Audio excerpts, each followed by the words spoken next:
स्वर्णिम युग का अभ्युदय। विजयनगर का गौरवशाली इतिहास।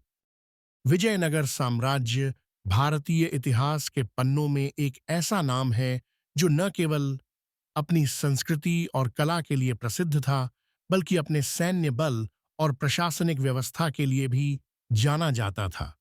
इस कहानी में हम विजयनगर के उन स्वर्णिम दिनों की बात करेंगे जब यह साम्राज्य अपनी बुलंदियों पर था।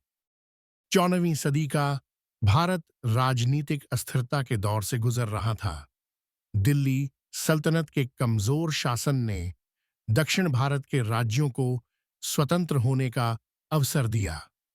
हरिहर और बुक्का नामक दो भाइयों ने विजयनगर साम्राज्य की नींव रखी। संत विद्यारण्य की प्रेरणा से उन्होंने न केवल एक साम्राज्य का निर्माण किया, बल्कि उसे भारतीय संस्कृति और धर्म का केंद्र बनाया। विजयनगर साम्राज्य का विकास अत्यंत तेजी से हुआ। हरिहर और बुक्का ने राजधानी को तुंगभद्रा नदी के किनारे स्थापित किया। यह शहर न केवल व्यापार और वाणिज्य का केंद्र था, बल्कि स्थापत्य कला और संस्कृति का भी आदर्श रूप प्रस्तुत करता था।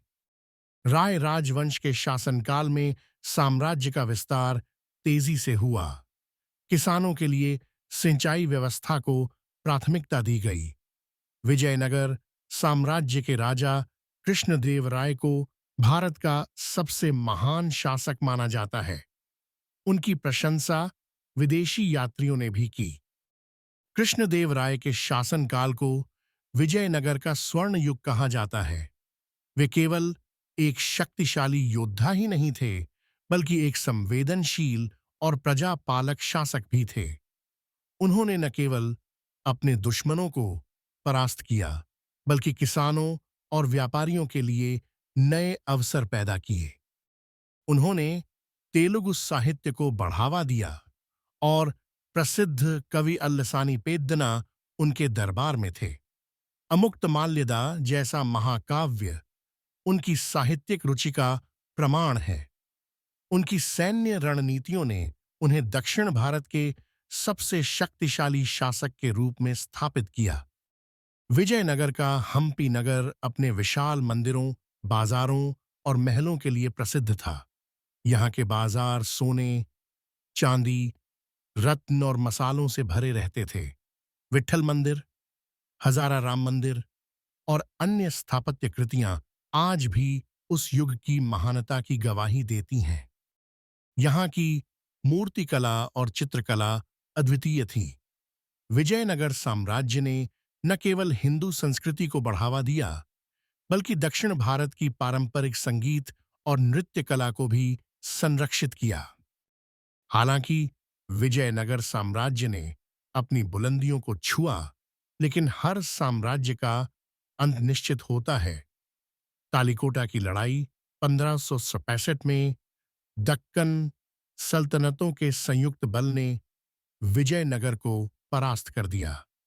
इस हार ने न केवल साम्राज्य की राजनीतिक शक्ति को समाप्त कर दिया, बल्कि हम्पी नगर को भी बर्बाद कर दिया। विजयनगर साम्राज्य का पतन भले ही हो गया, लेकिन उसकी सांस्कृतिक धरोहर ने भारतीय समाज पर गहरा प्रभाव छोड़ा।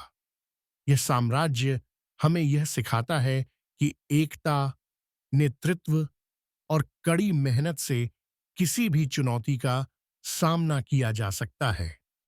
आज भी हम्पी के खंडहर पर्यटकों को अपनी ओर आकर्षित करते हैं।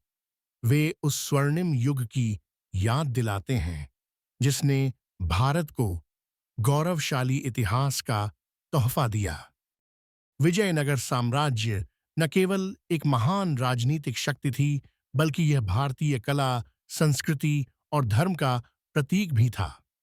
इसकी कहानी हमें प्रेरित करती है कि सफलता के शिखर पर पहुंचने के लिए एक मजबूत नींव, दूरदृष्टि और अनुशासन कितना आवश्यक है।